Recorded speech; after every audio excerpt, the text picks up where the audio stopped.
सुवर्णरेखा हनुमान जी की कन्या। ये कथा शास्त्रीय पुराणों में वर्णित नहीं है, बल्कि लोकमान्यताओं और क्षेत्रीय कथाओं में प्रचलित एक रहस्यमय एवं आध्यात्मिक कथा मानी जाती है। ये लोक कथा हनुमान जी के तप, संयम और सृजनात्मक शक्ति के एक अलौकिक रूप को दर्शाती है। कहा जाता है कि एक समय भगवान हनुमान घोर तपस्या में लीन थे। उनका तप केवल शक्ति प्राप्ति के लिए नहीं था, बल्कि लोक कल्याण और आत्मसंयम के लिए था। तपस्या के दौरान उनके भीतर संचित हुई अपार दिव्य ऊर्जा इतनी प्रचंड हो गई कि उसे संतुलित करना आवश्यक हो गया। पवनपुत्र हनुमान जानते थे कि यदि यह ऊर्जा अनियंत्रित हुई तो सृष्टि में असंतुलन उत्पन्न हो सकता है।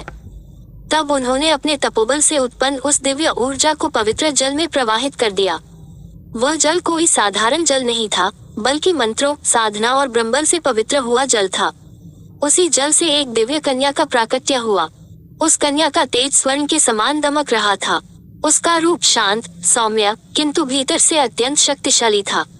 उसकी आभा ऐसी थी मानो सूर्य की किरणें और चंद्रमा की शीतलता दोनों का संगम हो।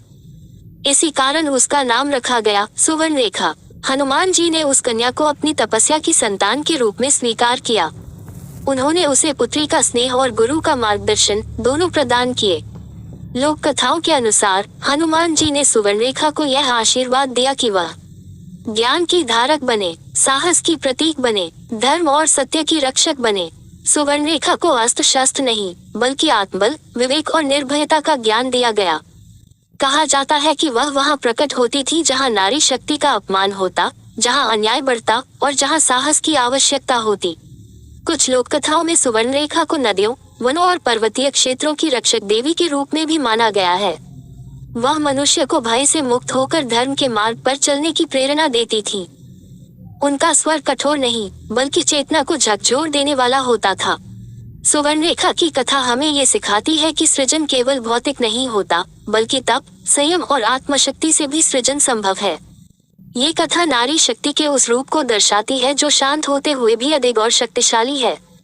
महत्वपूर्ण उल्लेख: सुवर्णरेखा का वर्णन रामायण, महाभारत या प्रमुख पुराणों में नहीं मिलता। ये कथा लोक विश्वास, क्षेत्रीय परंपराओं और जनश्रुतियों पर आधारित है, इसलिए इसे श्रद्धा और सांस्कृतिक दृष्टि से देखा जाता है, न कि ऐतिहासिक प्रमाण के रूप में। फिर भी सुवर्णरेखा की कथा आज भी लोगों के हृदय में जीवित है, एक ऐसी दिव्य कन्या के रूप में जो हनुमान जी के तप का प्रतीक और नारी शक्ति के गौरव की कथा है।